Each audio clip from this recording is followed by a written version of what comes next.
everyone. Hello everyone and welcome back to the channel TH classes. इस video में मैं आपको पार्ट 2 दिखाने वाली हूँ। ये वीडियो है पॉलिटिकल साइंस की, ठीक है, जिसका कोड है 317। हमने सेक्शन ए जस्ट अभी थोड़ी देर पहले कंप्लीट किया है और ये आपकी सेक्शन बी की वीडियो होने वाली है। पूरा का पूरा सेक्शन बी हम इसमें कवर करने वाले हैं। ओके, आपने अभी तक अगर सेक्शन ए नहीं देखा है तो प्लीज़ जाकर चैनल पर देख लीजिए सेक्शन ए की वीडियो, उसके बाद आपको ये वीडियो देखनी है।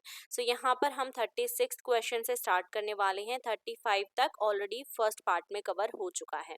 चलिए तो स्टार्ट करते हैं 36 क्वेश्चन से। State any two features of liberalism, यानी कि उदारवाद की कोई दो विशेषता हमें लिखनी है। 2 नंबर का ये क्वेश्चन होने वाला है, ठीक है। चलिए तो उदारवाद की विशेषताएं आपकी ये रही। Two features of liberalism are individual freedom. सबसे पहले तो हमें इसमें व्यक्तिगत स्वतंत्रता मिलती है। लिबरलिज्म का मतलब होता क्या है? हम हर तरीके से फ्री हैं, मतलब हम किसी के अंडर नहीं है, हम किसी के मतलब अधीन नहीं है। बेसिकली हम स्वतंत्र हैं। Liberalism emphasises the importance of individual liberty and rights, यानी उदारवाद व्यक्ति की स्वतंत्रता और अधिकारों को सर्वोपरि मानता है। मतलब सबसे ऊपर एक व्यक्ति की स्वतंत्रता है, आज़ादी है और उसके अधिकार हैं, ठीक है।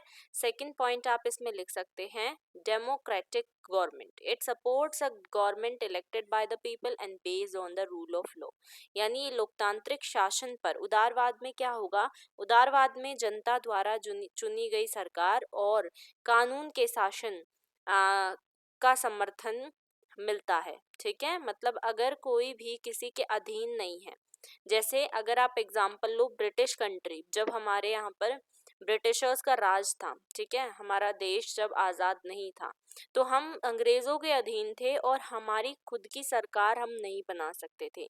लेकिन अब क्या है, अब हमारे पास एक पावर है कि हम डेमोक्रेटिक गवर्नमेंट बना सकते हैं।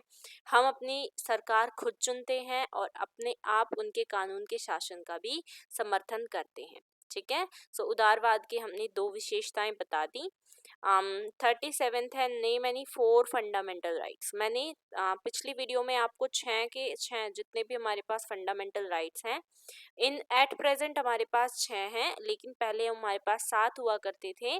7वां जो फंडामेंटल राइट था वो था राइट टू प्रॉपर्टी, जो कि हटा दिया गया था और इसको फिर हमने मतलब इलीगल राइट बना दिया गया था, ठीक है। तो अभी फिलहाल हमारे पास 6 हैं, कोई भी 4 आपको बताने हैं।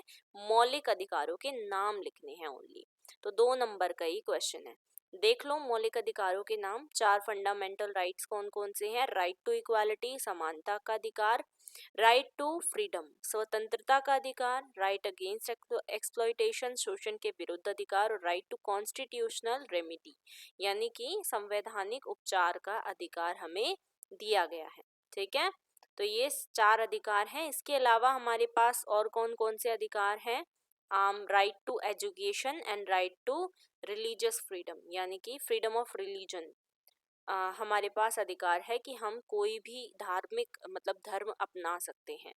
38th क्वेश्चन है explain the meaning of directive principles of state policy, यानी कि डीपीएसपी क्या होता है, राज्य के नीति निर्देशक सिद्धांत क्या होते हैं, वो आपको इसमें बताना है। 2 नंबर का ये क्वेश्चन है, ठीक है। तो देख लो राज्य के नीति निर्देशक सिद्धांत। Directive principles of state policy are the guidelines और principles given in the Indian constitution to the central and state governments. They are not enforceable by any court, but they are fundamental in the governance of the country. These principles aims to stabilize social and economic democracy and promote the welfare of the people. राज्य के जो नीति निर्देशक तत्व या सिद्धांत होते हैं, टीपीएसपी होते हैं, ये भारतीय संविधान में केंद्र और राज्य सरकारों के लिए दिए गए मार्गदर्शक सिद्धांत हैं।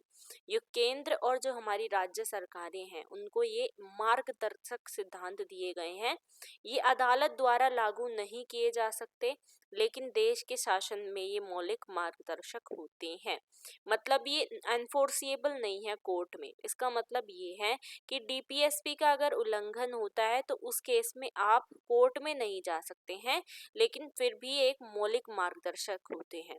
इनका उद्देश्य क्या होता है? सामाजिक और आर्थिक लोकतंत्र स्थापित करना और जनता के कल्याण में बढ़ावा देना। ठीक है, अब इसी में ना और में दिया हुआ है, पेपर में कोई एक करना है, मैं यहाँ पर दोनों करवाऊंगी। Explain the nature of fundamental duties, यानी मौलिक कर्तव्यों की प्रकृति स्पष्ट करनी है।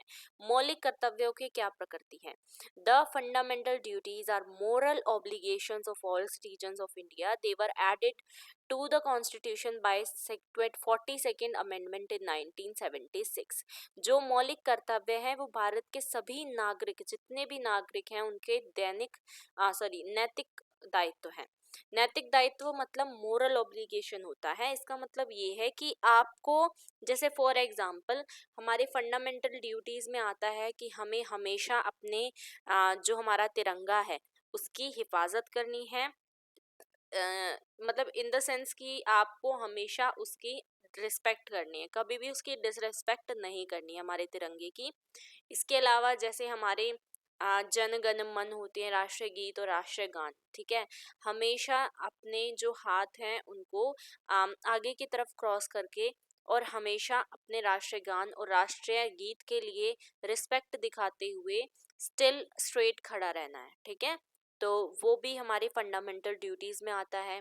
इसके अलावा हमारी फंडामेंटल ड्यूटीज़ कई सारी हैं, जैसे कि हमारे जो भी पब्लिक हमारी चीज़ें हैं, जैसे रेलवे स्टेशन हो गए या पब्लिक पार्क्स हो गए या पब्लिक स्कूल्स हो गए, तो उनको कभी भी हमें नुकसान नहीं पहुंचाना है उनकी चीज़ों को। तो ये सभी फंडामेंटल ड्यूटीज़ आती हैं, ये हमारे नैतिक दायित्व हैं।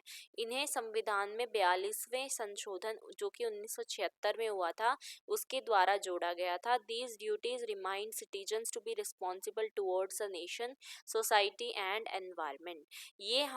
ये जो कर्तव्य हैं, ये जो पूरे मौलिक कर्तव्य हैं, ये किस लिए नागरिकों को दिए जाते हैं? ताकि वो राष्ट्र, समाज और पर्यावरण के प्रति उत्तरदायी बने।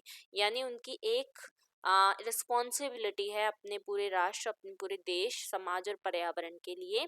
Although they are not legally enforceable, they are essential for promoting patriotism, discipline and unity among citizen. मतलब वही चीज़ है जो डीपीएसपी में था कि ये कानूनी रूप से बाध्यकारी नहीं है। कोई अगर इनका उल्लंघन कर रहा है तो आप उसको कोर्ट में नहीं ले जा सकते हो घसीट के। ठीक है, लेकिन ये एक तरीके से हमारे देश में देशभक्ति, अनुशासन और एकता को बढ़ावा देने के लिए जरूरी है। ठीक है, चलिए अगला क्वेश्चन देख ले। 39th क्वेश्चन है, analyse the importance of division of powers as a feature of Indian federal system. यानी भारत की संघीय व्यवस्था जो है उसकी एक विशेषता के रूप में शक्तियों के विभाजन के महत्व का विश्लेषण हमें यहाँ पर करना है। तो देखो एनालाइज करना है importance of division of powers को। The division of powers ensures a clear distribution of responsibilities between the central and state governments. It prevents conflicts, promotes efficient governance and strengthens federalism by allowing both levels to function independently within their domains। जो संघीय प्रणाली है ना, संघीय प्रणाली का मतलब मैंने आपको पहले पिछले वीडियो में भी बताया है। हमारे देश में बहुदलीय प्रणाली है, यहाँ पर कई सारे बहुदल हैं। और संघीय प्रणाली क्या होती है? जैसे हमारा अलग अलग संघ है, हमारी अलग अलग आप कह सकते हो कि पावर का एक तरीके से डिवीजन कर दिया गया है। यूनियन के पास अलग पावर है, स्टेट के पास अलग तरीके की पावर है। तो शक्ति का विभाजन जो है केंद्र और राज्य सरकारों के बीच में साफ सुथरा अधिकार वितरण सुनिश्चित करना है। यह टकराव से बचाता है, प्रभावी शासन को बढ़ावा देता है और संघीय प्रणाली को मजबूत बनाता है। ठीक है, next question, analyse the importance of supremacy of judiciary. ये भी आपका और में दिया हुआ है, या तो ये करना है या ये करना है। न्यायपालिका की सर्वोच्चता के महत्व का आपको विश्लेषण करना है, 2 नंबर का क्वेश्चन है। तो देख लेते हैं। The supremacy of the judiciary ensures that laws made by the legislature and actions taken by the executive are within the limits of Constitution.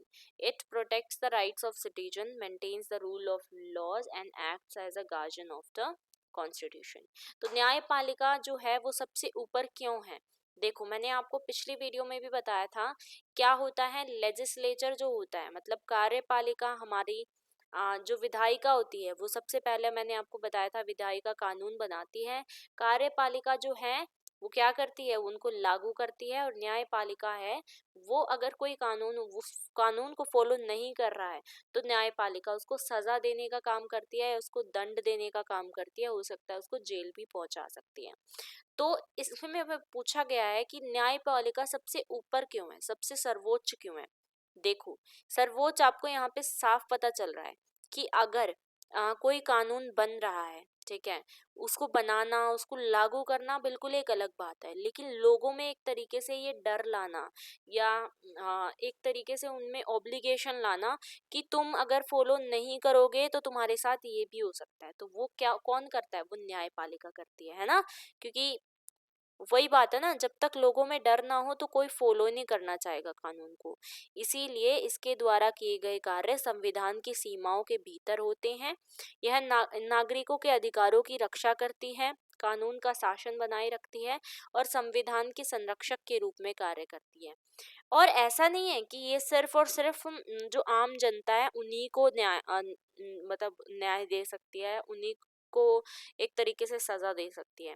ये अगर कोई भी ऑफिशियल है, ऑफिशियल इन द सेंस कि अगर कोई बड़ा अधिकारी है उसने भी गलती की है तो न्यायपालिका में आम जनता उस अधिकारी के लिए भी जा सकती है कि देखो ये न्यायपालिका मतलब न्यायपालिका देखो भाई, जो ये ऑफिशियल है और ये इस पोस्ट पे है और इसने ट्रैफिक रूल्स तोड़े हैं तो इसके लिए भी तुम इसको सजा दो, तो इस टाइप से हो जाता है। ठीक है, तो न्यायपालिका इसीलिए सबसे ऊपर है। नेक्स्ट है 40 question, analyse any two legislative relations between centre and states. केंद्र और राज्यों के बीच किन्हीं दो विधायी संबंधों का विश्लेषण करना है। 2 नंबर का ये क्वेश्चन बनता है। ठीक है, तो सबसे पहले तो union list versus state list, हमें पता है हमारे पास 3 तरीके की लिस्ट है जो कि आपके शेड्यूल 7 में दी गई हैं। ठीक है, उम्मीद करती हूँ इतनी बात आपको पता होंगी हमारे पास कितने शेड्यूल्स हैं। हमारे पास बताओ कितने शेड्यूल हैं, ये आपको मुझे अच्छा कमेंट में बताना। हमारे पास अभी फिलहाल में टोटल कितने शेड्यूल हैं। ठीक है, चलो, तो शेड्यूल 7 में हमारा दिया गया है लिस्ट के बारे में। 3 तरीके की लिस्ट है, यूनियन लिस्ट, स्टेट लिस्ट और कॉन्करेंट लिस्ट। ठीक है, यूनियन लिस्ट में जो भी कानून जो भी चीज़ें हैं वो यूनियन लिस्ट में जो उसके अंडर आती हैं वो हैं। स्टेट लिस्ट में जो स्टेट जो है एक स्टेट बना सकता है किस कानून को, किस चीज़ के बारे में वो फैसले ले सकता है, वो सब स्टेट में आते हैं। कॉन्करेंट में आता है कि वो सब्जेक्ट्स जो सेंटर और स्टेट्स दोनों के उस पे आते हैं और इस तरीके का अगर कॉन्फ्लिक्ट होता है तो सेंटर का कानून माना जाएगा। ठीक है, तो union list versus state list, the union list contain subjects on which only the centre can legislate. Union में सिर्फ और सिर्फ वही सब्जेक्ट आते हैं जिसमें सेंटर जो है लेजिस्लेट कर सकता है, कानून बना सकता है। स्टेट लिस्ट में वो सब्जेक्ट आते हैं जो स्टेट लेजिस्लेट कर सकता है। लेकिन कॉन्करेंट लिस्ट जो होती है, कॉन्करेंट लिस्ट में वो सब्जेक्ट आते हैं जो कि सेंटर और स्टेट दोनों लेजिस्लेट कर सकते हैं, लेकिन अगर किसी तरीके का विवाद होता है ना तो वो वाला लॉ बनाया जाएगा, वो कानून बनाया जाएगा जो कि सेंटर चाहता है। ठीक है, यानी केंद्र और राज्यों के बीच अगर दो विधायी संबंधों का हम विश्लेषण करें तो एक होती है संघ सूची, एक होती है राज्य सूची और एक होती है समवर्ती सूची। ठीक है, संघ सूची में वो विषय होते हैं जिन पर केवल केंद्र सरकार कानून बना सकती है। राज्य सूची में वे विषय होते हैं जिन पर केवल राज्य सरकार कानून बना सकती है। समवर्ती सूची में वो विषय होते हैं जिन पे दोनों कानून बना सकती हैं, लेकिन अगर टकराव होता है इनके बीच में तो केंद्र द्वारा बनाए गए कानून को प्राथमिकता दी जाती है। ठीक है, ये पूरी लिस्ट भी है, काफी बड़ी है, हमारे संविधान में दी गई है। और में ये वाला क्वेश्चन है, analyse any two administrative relation between centre and states. केंद्र और राज्यों के बीच में दो प्रशासनिक संबंधों का विश्लेषण आपको करना है। तो अभी हमने लेजिस्लेटिव देखे थे, अब हम एडमिनिस्ट्रेटिव देखते हैं। तो coordination between center and states. The center and states work together to implement policies and programs. The center provides financial assistance and guidance to the states for their administrative functions. यानी कि केंद्र और राज्यों के बीच में एक समन्वय होता है। कैसे? केंद्र और राज्य मिलकर नीतियां और योजनाओं को लागू करते हैं। केंद्र राज्यों को प्रशासनिक कार्यों के लिए वित्तीय सहायता और मार्गदर्शन प्रदान करता है।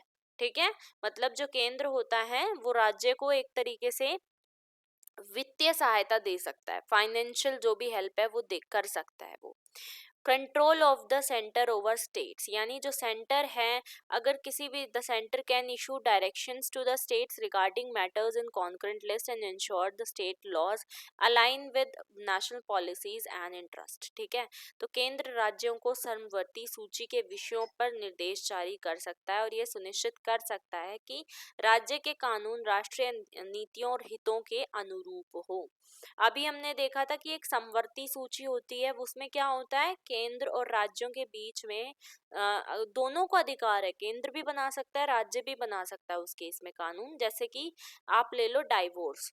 डाइवोर्स एक ऐसा सब्जेक्ट है जिसको केंद्र भी देखता है और राज्य भी देखता है। ठीक है, तो इस केस में इन दोनों के पास कानून बनाने की शक्ति है, लेकिन समवर्ती सूची में यह अधिकार केंद्र को दिया गया है कि अगर केंद्र इनके बीच में लड़ाई झगड़ा, मतलब मान लो डाइवोर्स के बारे में राज्य कह रहा है कि भाई डाइवोर्स में ना एलिमोनी नहीं देनी है, केंद्र कह रहा है देनी है एलिमोनी। एलिमोनी क्या होती है, जब डाइवोर्स होता है तो हस्बैंड को वाइफ को जो होती है उसको कुछ पैसे देने पड़ते हैं अकॉर्डिंग टू हिज इनकम। ठीक है, तो राज्य तो कह रहा है भाई नहीं, हम मतलब एलिमोनी नहीं देनी है, और केंद्र कह रहा है कि एलिमोनी देनी है। इनके बीच में लड़ाई झगड़ा हो गया, तो अब क्या होगा, अब केंद्र के पास ये अधिकार है कि वो अपने कानून को उसको प्राथमिकता दे सकता है। ठीक है, तो इसका मतलब केंद्र वाला कानून माना जाएगा कि वो एलिमोनी देनी है, वो चीज फिर मानी जाएगी। ठीक है, तो इसमें क्या होता है, इसमें समवर्ती सूची के जितने भी विषय होते हैं ना,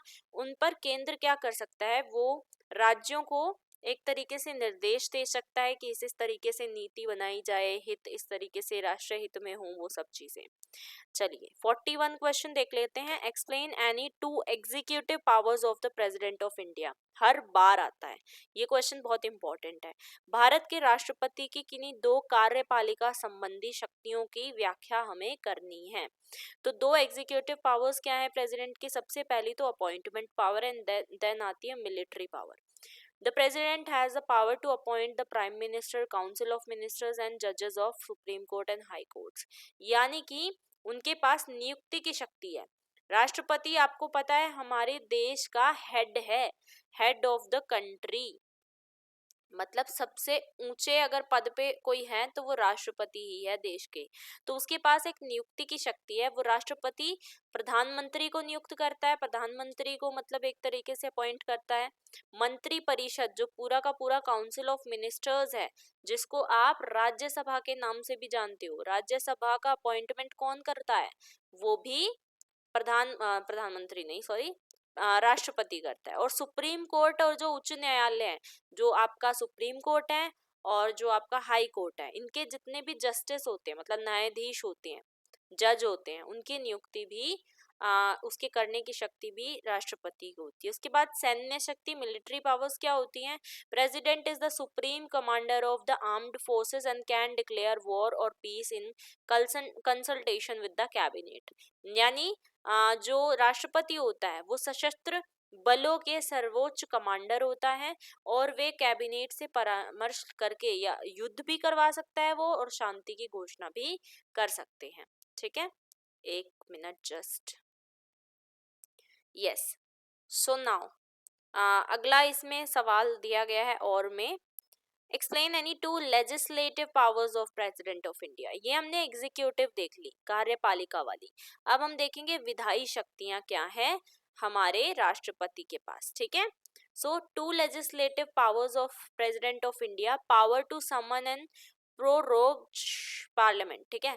The president has the power to summon and prorogue the sessions of parliament and can dissolve the Lok Sabha. यानी कि संसद को बुलाने और स्थगित करने की शक्ति राष्ट्रपति के पास है. राष्ट्रपति जो है संसद के सत्रों को बुला सकता है और उनको स्थगित भी कर सकता है. वो लोकसभा को भी भंग कर सकता है. इसके अलावा assent to bills. The president gives assent to bills passed by the parliament. Without the president's assent, a bill cannot become a law. राष्ट्रपति को संसद द्वारा पारित विधेयकों पर सहमति देनी होती है. अगर उसने किसी विधेयक पर सहमति नहीं दी तो उस पर कानून नहीं बन सकता. ठीक है.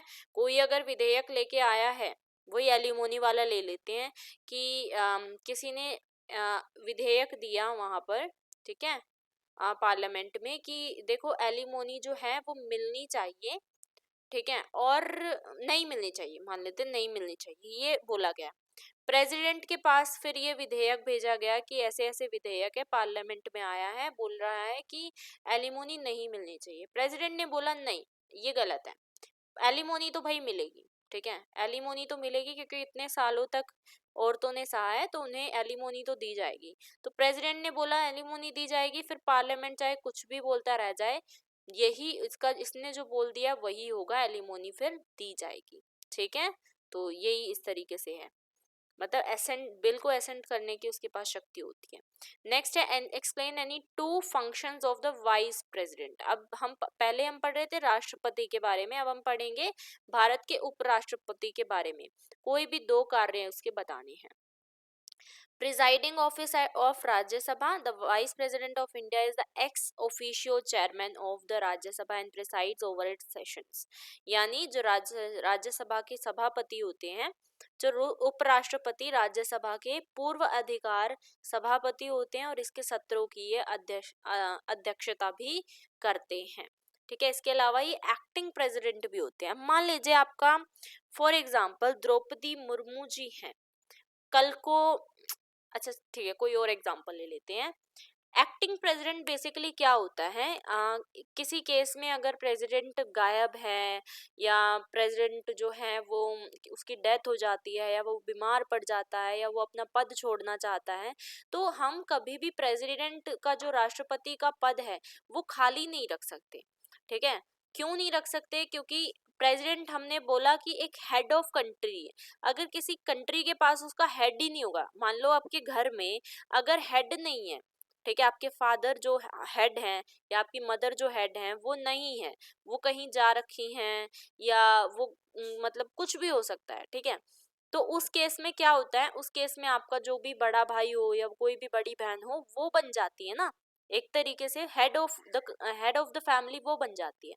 हेड ऑफ द फैमिली होना क्यों जरूरी है, क्योंकि अगर कोई बाहर से आता है ना, कोई भी कुछ भी हो सकता है, कोई भी बाहर से आता है तो उसकी खातिरदारी करने के लिए वगैरह वगैरह चीजें. तो इसी तरीके से प्रेसिडेंट का भी होना बहुत जरूरी है एक कंट्री के अंदर. तो जब किसी भी चीज की वजह से प्रेसिडेंट गायब है या उसकी डेथ हो जाती है, तो एक समय पे एक्टिंग प्रेसिडेंट रखा जाता है तब तक जब तक कि नया प्रेसिडेंट घोषित ना किया जाए, उसके इलेक्शंस ना हो. तो वो एक्टिंग प्रेसिडेंट का काम होता है प्रेसिडेंट की एब्सेंस में एक तरीके से प्रेसिडेंट का काम करना.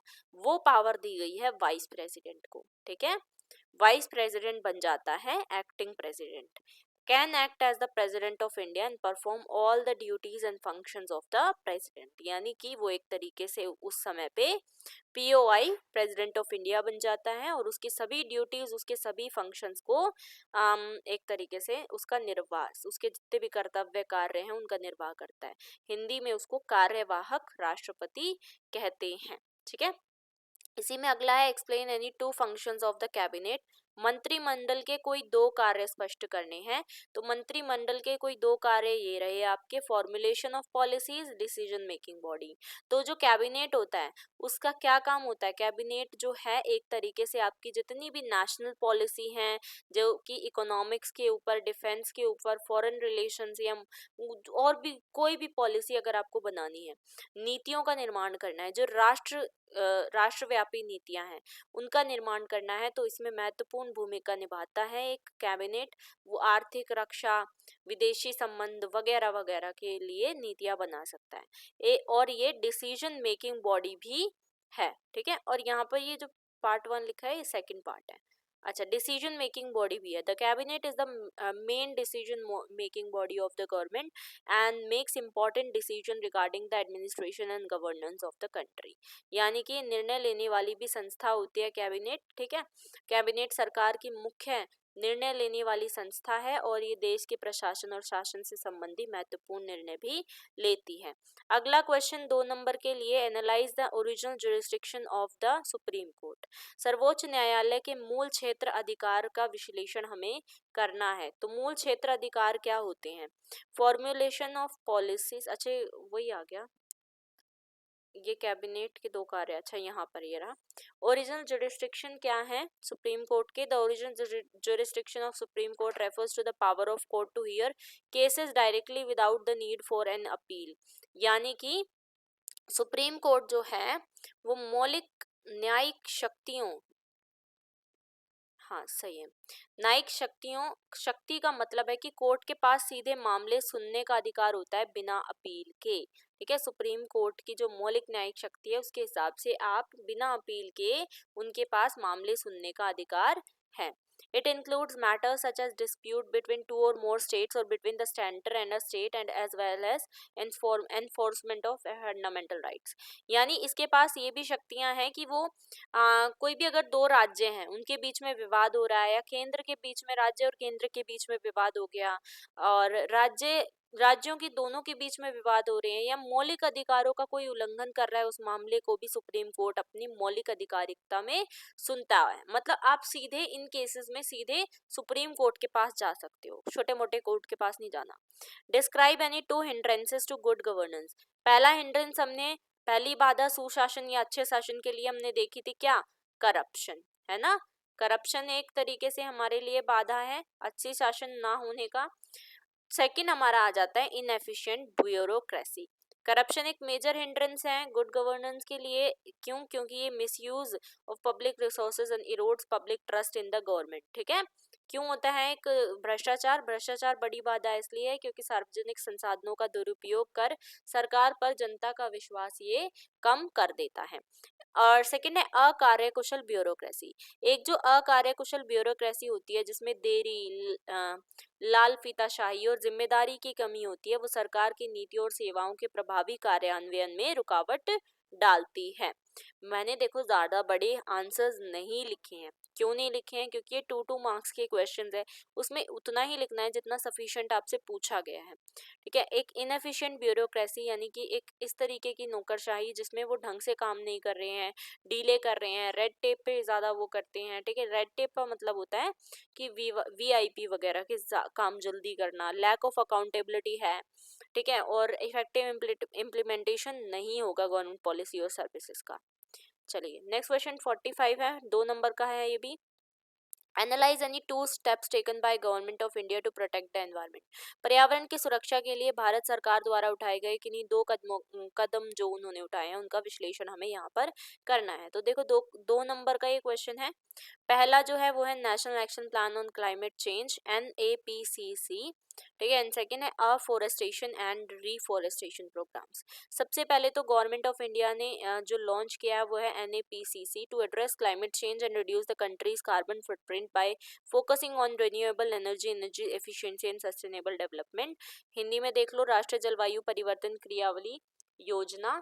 इसमें जलवायु परिवर्तन को संबोधित करने और देश के कार्बन उत्सर्जन, मतलब जितना भी कार्बन हम उत्सर्जित कर रहे हैं उसको कम करने के लिए NAPCC की शुरुआत हुई, जिसमें अक्षय ऊर्जा, ऊर्जा दक्षता और सतत विकास पर ध्यान केंद्रित किया गया है। उसके बाद वृक्षारोपण और पुनर्वनीकरण, इस कार्यक्रम को भी चलाया गया। गवर्नमेंट ने इनिशिएट किए गए कई तरीके से अफॉरेस्टेशन, ठीक है, और रिफॉरेस्टेशन को, जैसे ग्रीन इंडिया मिशन, जिसमें कि हम फॉरेस्ट को कवर करने के लिए मतलब ज़्यादा से ज़्यादा उनमें इकोसिस्टम्स लगाए गए ताकि बायोडाइवर्सिटी को बढ़ाया जा सके, ठीक है। वन कवर बढ़ाना और नष्ट हो चुके पारिस्थितिक तंत्रों को फिर से बहाल करना ताकि जैव विविधता की रक्षा की जाए, ठीक है। अब आपका आता है option module 7A।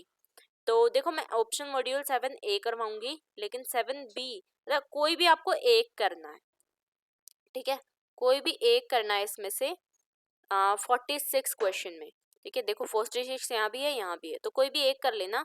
Analyse the need for restructuring the of the United nation, संयुक्त राष्ट्र के पुनर्गठन की आवश्यकता का विश्लेषण करना है, 2 नंबर का ये क्वेश्चन है। तो देख लो इसका आंसर, एनालाइज करना है restructuring of the United Nations. सबसे पहले changing global dynamics, the global power structure has shifted with the rise of new economies and regional powers, the United Nations needs restructuring to reflect the current geopolitical realities and ensure that all nations have equal representation. बदलते वैश्विक दृष्टिकोण, वैश्विक शक्ति संरचना में बदलाव आया है। नए आर्थिक और क्षेत्रीय शक्तियों के उदय के साथ संयुक्त राष्ट्र को वर्तमान भू राजनीतिक वास्तविकताओं को परिलक्षित करने के लिए पुनर्निर्माण की आवश्यकता है, ताकि सभी देशों को समान प्रतिनिधित्व मिल सके। इसके अलावा निर्णय लेने में अक्षमता, यानी inefficiency in decision making, the current structure of UN, particularly in the Security Council, often leads to inefficient decision making due to the veto power held by the permanent members. This is a reform to improve global, मतलब जितने भी तो वैश्विक शासन को बेहतर बनाया जा सके और मुद्दों का समाधान समय पर किया जा सके, इसलिए निर्णय लेने में अक्षमता जो होती है इसमें संयुक्त राष्ट्र की वर्तमान संरचना के उससे होती है, ठीक है। मतलब इसका दोबारा से निर्माण इसीलिए आवश्यक है। चलिए, ऑप्शन मॉड्यूल 7B में आपसे पूछा गया है analyse the need of the independence for union Public Service commission, यानी कि केंद्रीय लोक सेवा आयोग की स्वतंत्रता की आवश्यकता का विश्लेषण आपको करना है। मतलब जो हमारा यूपीएससी है वो स्वतंत्र क्यों होना चाहिए, मतलब एक तरीके से उसके ऊपर अगर कोई, एक बात बताओ मुझे, यूपीएससी पे अगर कोई, ये पूरी जो कमीशन है इस पे अगर कोई राज करेगा, राज मतलब ये अगर किसी के अधीन हो तो क्या होगा, तो क्या ये ढंग से अपना फैसले ले पाएगा, जिन लोगों को इन्हें चुनना है उन्हें चुन पाएगा नहीं, जो लोग पैसे भर देंगे उनको ही चुन लेगा, है ना। और इसकी वजह से ढंग से गवर्नेंस भी नहीं हो पाएगी। Ensuring fairness and objectivity, independence of the Union Public Service Commission ensures that recruitment to the civil services is conducted in a fair and transparent manner, free from political influence and bias. This helps maintain the integrity and objectivity of the process, ठीक है। तो निष्पक्षता और वस्तुनिष्ठता सुनिश्चित करना, संघ लोक सेवा आयोग की स्वतंत्रता यह सुनिश्चित करती है कि नागरिक सेवाओं में भर्ती जो है, वही मैंने आपको बताया, भर्ती निष्पक्ष और पारदर्शी हो सकती है अगर वो आजाद हो, स्वतंत्र हो, जो राजनीतिक प्रभाव और पक्षपाती व्यवहार से मुक्त हो। इससे प्रक्रिया की ईमानदारी और वस्तुनिष्ठता बनी रहेगी। दूसरा इसका हो सकता है प्रभावी शासन को बढ़ावा देना, ठीक है, इंग्लिश में देख लो, प्रमोटिंग एफिशिएंट गवर्नेंस। इसमें क्या लिखना है आपको, एक तटस्थ और स्वायत्त यूपीएससी योग्य उम्मीदवारों का चयन कर सकता है जो मेरिट पर आधारित होता है। इससे उन व्यक्तियों की भी भर्ती होती है जो कुशल होते हैं और देश के शासन में प्रभावी रूप से योगदान कर सकते हैं, ठीक है। यूपीएससी फिर उन्हीं योग्य उम्मीदवारों का चयन करेगा ना, मतलब ऐसे लोगों को नहीं चुनेगा जिन्होंने पैसे भर के मतलब हो गए हैं, आप समझ रहे हैं मेरी बात, मतलब ऐसे लोग वो चुनेंगे, वही जो आज के टाइम पे हो रहा है, ऐसे लोगों को ही चुना जाता है जो कि यूपीएससी खुद के दम पे क्लियर करते हैं और योग्य होते हैं। तो वही चीज है इसमें। नेक्स्ट है 47, अब यहाँ से 3 नंबर के क्वेश्चन है। Examine any 3 differences between Lok Sabha and Rajya Sabha, Lok Sabha और राज्यसभा के बीच में किन्हीं 3 अंतरों का आपको परीक्षण करना है। तो पहला अंतर composition, second term and third है पावर इन फाइनेंशियल मैटर्स, ठीक है। तो देखो पहला अंतर जो दिया गया है, तो लोकसभा जो है कंपोजिशन में, लोकसभा एक लोअर हाउस ऑफ पार्लियामेंट है with 545 members elected directly by the people. The Rajya Sabha is the upper house with 245 members elected indirectly through the state legislative assemblies.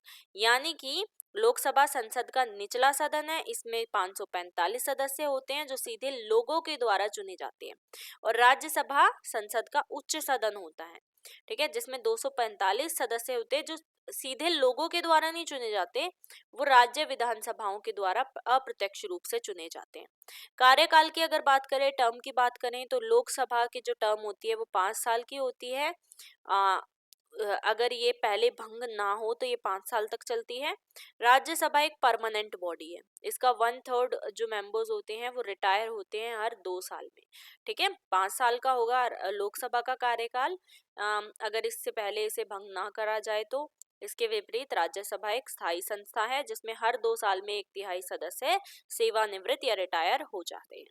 Power in financial matters, Lok Sabha के पास ज्यादा power होती है राज्यसभा से, जैसे जो भी related होते हैं फाइनेंस से रिलेटेड मैटर्स हैं, ठीक है, तो लोकसभा ऐसे मनी बिल को इंट्रोड्यूस कर सकती है जो कि फाइनेंस से रिलेटेड होते हैं। ठीक है, लोकसभा के पास राज्यसभा की तुलना में वित्तीय मामलों में अधिक शक्ति प्राप्त है, केवल लोकसभा ही धन विधेयक प्रस्तुत कर सकती है। ठीक है, चलिए अगला question 47-48। Okay, suppose you are a candidate and contesting election to Lok Sabha. Highlight any 3 methods that you will adopt for your election campaign. 3 number का है।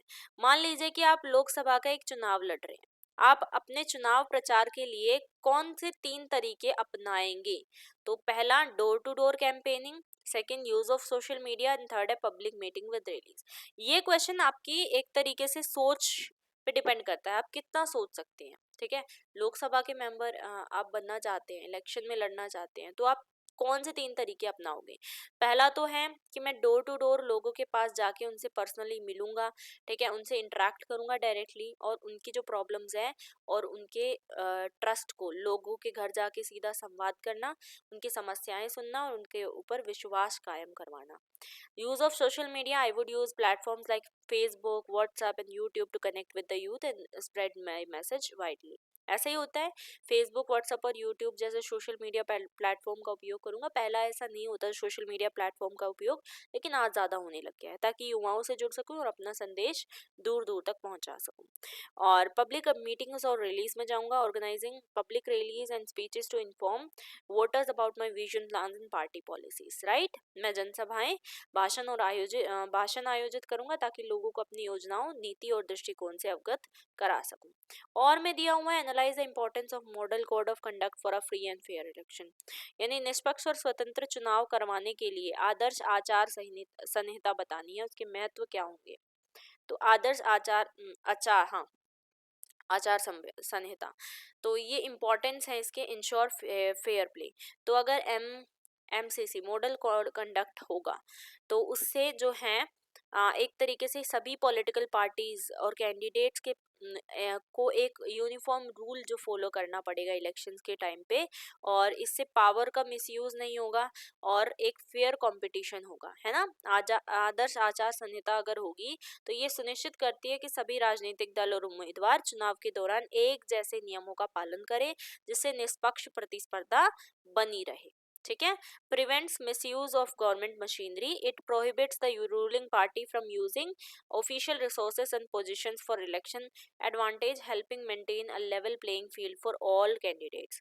सरकारी मशीनरी के दुरुपयोग को रोकना, सत्तारूढ़ मतलब जो पहले से सत्ता में है, अगर मान लो उनके पास सरकारी मशीनरी की वो आ जाए, दुरुपयोग आ जाए, तो अभी जो नया चुनाव लड़ने वाला कैंडिडेट है उसके लिए तो समान अवसर नहीं बनेंगे। तो इसीलिए सरकारी संसाधनों और पदों का चुनावी लाभ के लिए उपयोग करने से रोकना उन्हें, और सभी के लिए समान अवसर सुनिश्चित करना। नेक्स्ट 49 क्वेश्चन है 3 नंबर का, name any 6 regional parties of India. 6 कोई भी क्षेत्रीय दलों के नाम लिखने हैं, 3 नंबर का है। तो देख लो 6 क्षेत्रीय दल, मैंने शिवसेना बताया था आपको, द्रविड़ मुनेत्रा कझगम, ठीक है, इंग्लिश में आप कड़गम पढ़ेंगे, द्रविड़ मुनेत्र कड़गम, DMK, ठीक है। All India Trinamool Congress, TMC, all India Trinamool Congress, Telugu Desam party, TDP, ठीक है। बिजू जनता दल, बिजू जनता दल, आम आदमी पार्टी, ये भी एक क्षेत्रीय दल है, बट अभी ये धीरे धीरे राष्ट्रीय दल बनने की उसमें है। चलिए और में दिया हुआ है एनी 6 प्रेशर ग्रुप्स एक्टिव जो है इंडिया में, उनके नाम लिखने हैं, मतलब भारत में काम कर रहे किन्हीं 6 दबाव समूह के नाम लिखने हैं। तो 6 दबाव समूह कौन से हैं? पहला है all India trade union Congress, AITUC, Akhil Bharatiya trade union Congress, federation of Indian chambers of commerce and industry, FICCI, भारतीय वाणिज्य और उद्योग महासंघ, भारतीय किसान यूनियन, ठीक है, सेल्फ एम्प्लॉयड वुमेन्स एसोसिएशन सेवा, स्वरोजगार महिला संघ, Indian medical association, Indian IMA जिसे आप बोलते हो, स्टूडेंट्स फेडरेशन ऑफ इंडिया, ठीक है। तो ये सभी आपके एक एक मिनट, कहाँ कहाँ कहाँ पहुँच गई, हाँ जी, चलिए 3 नंबर का था ये भी। अब 50 क्वेश्चन पे आते हैं, एक्सप्लेन इन 3 एनवायरमेंटल प्रॉब्लम्स। तो आपकी जो भी 3 समस्याएं हैं पर्यावरण से संबंधित वो आपको बतानी है इसमें। तो 3 एनवायरमेंटल प्रॉब्लम्स क्या होंगी, एयर पोल्यूशन है ना, सबसे पहले तो वायु प्रदूषण, या आप वैसे भी लिख सकते हैं, क्योंकि वाहन जो है, उद्योग, जीवाश्म ईंधन, इन सबको जलाने से क्या होता है, इन सबसे हमें श्वसन रोग होता है, जलवायु में परिवर्तन होता है, जल प्रदूषण लिख सकते हो, और वनों की कटाई, इससे वन का विनाश होता है ना। जल प्रदूषण से क्या होगा, औद्योगिक जो कचरा और सीवेज होता है वो नदियों और झीलों में डालने से होता है। जैसे कि आप देख लो, यमुना इसका बेस्ट एग्जाम्पल है, यमुना कितनी गंदी हो गई है अभी फिलहाल में, है ना, मतलब कुछ ही सालों में उसका पानी ऐसा ऊपर उसके झाग उठा हुआ है, जैसे आपने देखा होगा छठ घाट पे भी, मतलब यमुना का जो पानी है वहां पर जो लोग छठ मना रहे थे, वो किस तरीके से वो वाइट वाइट झाग था, है ना, ऐसा लगता है जैसे बादल हैं, लेकिन नहीं, वो बहुत ही बेकार और बहुत ही ज्यादा जानलेवा केमिकल है यमुना में। तो वो जो है वो कहाँ से आया, औद्योगिक से, मतलब जो उद्योग होते हैं, कंपनियां होती हैं, वो सीधा यमुना जी में वो पानी जो भी उनका कचरा या आप कह लो केमिकल्स है वो फेंक रहे हैं। इससे जल जीवों पर बुरा प्रभाव पड़ता है और पीने के पानी की भी गुणवत्ता खराब होती है। वनों की कटाई या डिफोरेस्टेशन की वजह से क्या होता है, डिफोरेस्टेशन, अगर हम वनों की कटाई, जैसे शहरीकरण, शहर बनते जा रहे हैं, खेती के लिए बड़े पैमाने पर पेड़ों को काटा जा रहा है, इससे जैव विविधता का नुकसान होता है, ग्लोबल वार्मिंग भी बढ़ती है। Next, explain the concept of sustainable development, बहुत इंपॉर्टेंट है। अवलंबनीय विकास, या फिर आप कहते हो इसको सतत पोषणीय विकास, इसका क्या मतलब है। तो सतत पोषणीय विकास या अवलंबनीय या सस्टेनेबल डेवलपमेंट, इसका मतलब ये है, fulfilling the needs of the present generation without compromising the ability of future generations to meet their own needs. It focuses on balanced growth, protecting the environment, ensuring social equity and promoting economic development. सतत विकास का अर्थ होता है वर्तमान पीढ़ी की आवश्यकताओं को इस तरीके से पूरा करना कि भविष्य की पीढ़ियों को अपनी आवश्यकताओं को पूरा करने के लिए कोई कॉम्प्रोमाइज ना करना पड़े, ठीक है। इसमें पर्यावरण संरक्षण आता है, सामाजिक समानता आती है, आर्थिक विकास आते हैं, इन सभी चीज़ों को शामिल रखना कि आज के समय पे हम सभी चीज़ें इस तरीके से इस्तेमाल करें कि आगे आने वाली जनरेशन जो भी हैं उनको कोई भी दिक्कत ना आए, ठीक है। चलिए आगे बढ़ लेते हैं। 51 question, explain any 3 problems of Indian Tamils in Sri Lanka. जो भारतीय तमिल हैं उनको श्रीलंका में किन 3 समस्याओं का सामना करना पड़ता है। सबसे पहले तो डिनायल ऑफ सिटीजनशिप, यानी जो इंडियन तमिल्स हैं वो, मतलब उनको आज तक श्रीलंकन सिटीजनशिप नहीं दी गई है, ठीक है, मतलब इतने साल हो गए हैं इंडिपेंडेंस के, उनको आज तक कोई भी श्रीलंका की भी उनके पास सिटीजनशिप नहीं है और भारत की भी नहीं है, ठीक है। नेक्स्ट है discrimination in jobs and education. Indian Tamils वहाँ पर बहुत ज़्यादा डिस्क्रिमिनेशन फेस करते हैं गवर्नमेंट जॉब्स में, एजुकेशन में, हाउसिंग में, compare to the Sinhalese majority, ठीक है। Lack of political representation, they had very limited political rights and representation in the Sri Lankan parliament and local governance, ठीक है। तो नागरिकता से वंचित हैं वो, उनके पास कोई भी नागरिकता नहीं है, इतने सालों तक भी श्रीलंकाई नागरिकता उनको नहीं दी गई है। रोजगार और शिक्षा में भी उनके साथ भेदभाव किया जाता है, जैसे सरकारी नौकरियां, शिक्षा और आवास में जो सिंहली की तुलना में उनको बहुत ज़्यादा भेदभाव का सामना करना पड़ता है। राजनीतिक प्रतिनिधित्व की भी वहाँ पर कमी है, उन्हें राजनीतिक अधिकारों और संसद में प्रतिनिधित्व की बहुत कमी थी, जिससे उनकी आवाज़ जो है वो दब गई, ठीक है। 52, explain any 3 features of the non alignment policy of India, 3 number का है। भारत की गुट निरपेक्षता की नीति की किन्हीं 3 विशेषताओं की व्याख्या आपको करनी है। तो देख लेते हैं इसका आंसर। 3 नॉन अलाइनमेंट पॉलिसी जो है इंडिया की, उसके 3 फीचर्स क्या क्या हैं। Independence in foreign policy, India did not join any military alliance like NATO और the Warsaw pact, and followed an independent foreign policy, ठीक है। तो मतलब स्वतंत्र विदेश नीति है।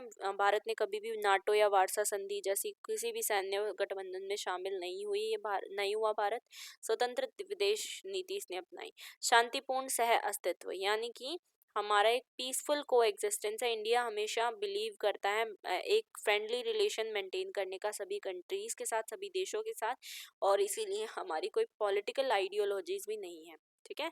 चाहे उनकी राजनीतिक विचारधारा कोई भी हो, फिर भी भारत सभी देशों के साथ मित्रतापूर्ण संबंध बनाता है। उसके अलावा उपनिवेशवाद विरोधी आंदोलनों का समर्थन, यानी support for anti colonial movement. India ने हमेशा ऐसी कंट्रीज को सपोर्ट किया है जो कि कॉलोनियल रूल या किसी भी तरीके से उन पर अगर अधिकार जमाया जा रहा है या उनके ऊपर राज किया जा रहा है, तो उनके लिए खड़ा रहा है भारत, और उनको फ्रीडम, जस्टिस और इक्वालिटी दिलाने में भी मदद करता रहा है, ठीक है। जो उपनिवेशिक शासन के खिलाफ लड़ रहे थे, उन देशों का समर्थन किया है। 53 आता है आपका 5 नंबर का क्वेश्चन। 5 डिफरेंसेस बताने हैं स्टेट और सोसाइटी में। राज्य और समाज के बीच में कोई भी 5 डिफरेंस आपको बताने हैं। तो देखो, सबसे पहला तो नेचर। स्टेट एक पॉलिटिकल इंस्टीट्यूशन है, लेकिन सोसाइटी एक सोशल इंस्टीट्यूशन है, ठीक है। राज्य एक राजनीतिक संस्था है, समाज एक सामाजिक संस्था है।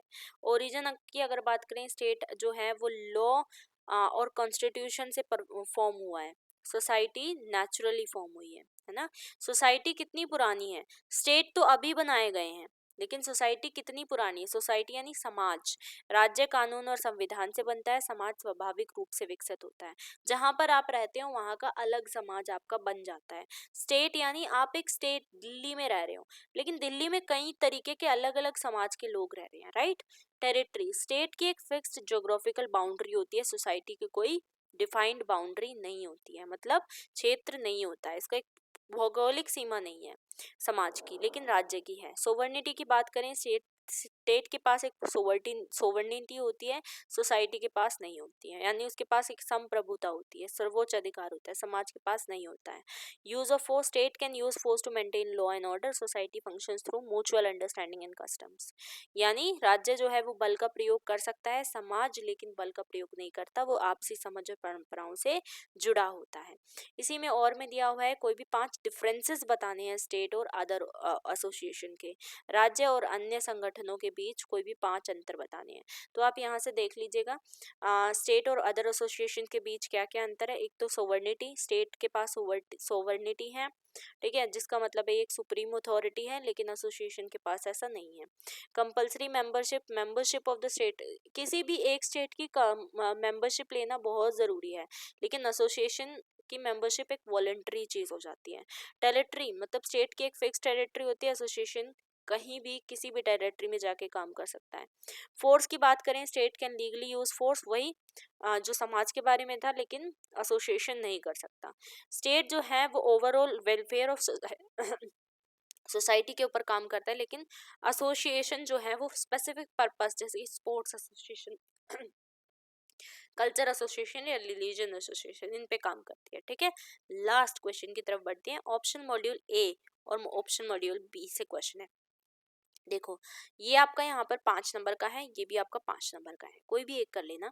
54th में, name any 5 organs of the United states and also name of the 5 permanent members of the United state that have veto power. संयुक्त राष्ट्र के किन्हीं 5 अंगों के नाम भी लिखने हैं, और ऐसे 5 देशों के नाम लिखने हैं जो संयुक्त राष्ट्र के साथ स्थायी हैं और जिनके पास वीटो शक्ति है। तो देख लो, अच्छा ये तो वो अंतर आ गया ना, ठीक है। 5 ऑर्गन्स यूनाइटेड नेशंस के कौन से हैं? जनरल असेंबली, जिसको आप जीए बोलते हो, security council, economic and social council, international court of justice और सेक्रेटरीट, ये इसके 5 अंग हैं। महासभा, जनरल असेंबली, सुरक्षा परिषद, आर्थिक और सामाजिक परिषद, अंतर्राष्ट्रीय न्यायालय, सचिवालय। उसके बाद इसमें पूछा गया था 5 परमानेंट मेंबर्स बताने हैं यूनाइटेड नेशंस के जिनके पास वीटो पावर है। पहला तो है USA, United states of America, second है यूनाइटेड किंगडम, थर्ड है रशिया, ठीक है। कौन कौन से हैं? अमेरिका, ब्रिटेन, रूस, चीन, और इसके अलावा अच्छा एक और नहीं बताया। अच्छा तो देखो, एक जो इसमें नहीं लिखा है वो आप मुझे कमेंट में बता सकते हो, या फिर मैं एक काम करूंगी, जो भी सबसे पहले कमेंट करेगा इसका आंसर, उसका फिर हम कमेंट पिन कर देंगे, ठीक है। चलिए, लास्ट क्वेश्चन इसी का, मैंने बोला कोई एक करोगे लेकिन मैं यहाँ पर दोनों करवा रही हूँ। Describe any 5 features of an ideal type bureaucracy as determined by Max Weber. Max Weber ने जो एक आदर्श नौकरशाही के स्वरूप के लिए निर्धारित किन्हीं 5 लक्षणों का वर्णन किया था वो आपको यहाँ पर बताने हैं। तो सबसे पहले उन्होंने बोला था हायरार्की ऑफ ऑथोरिटी। ब्यूरोक्रेसी जो है एक क्लियर चेन होती है command where each level controls the one below it. ठीक है, तो मतलब इनमें इन्होंने बोला था प्राधिकरण जो है, प्राधिकरण का क्रम होता है, हायरार्की होती है। नौकरशाही में एक स्पष्ट आदर्श श्रृंखला होती है। जैसे उच्च स्तर का जो व्यक्ति है, ठीक है, उच्च स्तर का व्यक्ति निचले वाले को कंट्रोल करेगा और नीचे वाला फिर उससे नीचे वाले को कंट्रोल करेगा। तो ये प्राधिकरण का क्रम होता है यहाँ पर। इसके अलावा रूल्स एंड रेगुलेशंस होते हैं। ब्यूरोक्रेट्स जो है वो एक strict set of formal rules और प्रोसीजर को फॉलो करते हैं to ensure uniformity and fairness. नियम और विधियां, कार्य करने के लिए निश्चित नियम और प्रक्रियाओं का पालन किया जाता है जिससे समानता और पारदर्शिता बनी रहती है। Division of works, duties and responsibilities are clearly divided ensuring efficiency and specialisation. ठीक है, तो कार्य का विभाजन, कार्य और जिम्मेदारियों का स्पष्ट विभाजन होता है जिससे कि दक्षता और विशेषज्ञता बढ़ी रहती है ना। merit based selection, officials are selected through qualification and competence, not favoritism or personal connections. Impersonality, bureaucrats perform their duties without personal bias, treating everyone equally and according to the rules. ठीक है, तो नौकरशाह जो होते हैं वो अपने कार्य को निजी पक्षपात से मुक्त होकर करते हैं, सभी को नियम के अनुसार समान रूप से देखते हैं और योग्यता आधारित चयन इसमें होता है। जो जितना योग्य होगा उतना अच्छे पद पर उसका चयन होगा, ना कि सिफारिश या निजी संबंधों पर। ये था आपका पूरा का पूरा क्या क्वेश्चन पेपर पॉलिटिकल साइंस का। ठीक है, आई होप आपको ये पूरी की पूरी वीडियो जो है समझ आ गई हो। ये इसमें हमने सेक्शन बी को कवर किया है। सेक्शन ए की वीडियो आपको यहीं कहीं दिख रही होगी, वहाँ पर आप क्लिक करके देख सकते हो। वैसे मैं एडवाइस करूँगी पहले सेक्शन ए देखना फिर उसके बाद सेक्शन बी देखना, तो आपको बेटर समझ में आएगा। आई होप आपको ये वीडियो पसंद आई होगी। अगर आपको ये वीडियो पसंद आई है तो प्लीज़ लाइक कर देना, शेयर कर देना अपने सभी साथियों के साथ। इसके अलावा चैनल पर नए हैं तो सब्सक्राइब कर देना। हम इस तरीके से आपकी जो तैयारी है वो करवाते रहेंगे और ज़रूर से ज़रूर हमारे चैनल को सब्सक्राइब करके और हमारे टेलीग्राम ग्रुप को भी ज्वाइन कर लेना ताकि वहाँ पर आपको सारी डिटेल्स मिलते रहें, अपडेट्स मिलते रहें। थैंक्स फॉर वॉचिंग एंड मिलते हैं अगली वीडियो में। Thank you.